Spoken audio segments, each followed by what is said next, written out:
Bahan bonsai anting putri mini ini tadi pagi ku cek potnya udah pecah. Potnya pecah dan posisinya udah sembrautan ini ya. Entah apa yang membuat, mungkin ketabrak kendaraan ini, pecah potnya. Aduh. Untung terlihat tadi pagi. Jadi kita jahit potnya ini pakai kawat. Kita jahit dan kita posisikan lagi posisinya ini ya.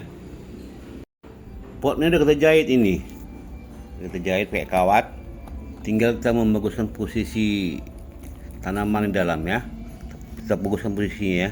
Sekarang kita cek dulu akar-akar kemana. Nah, udah kita posisikan bagus lagi dia.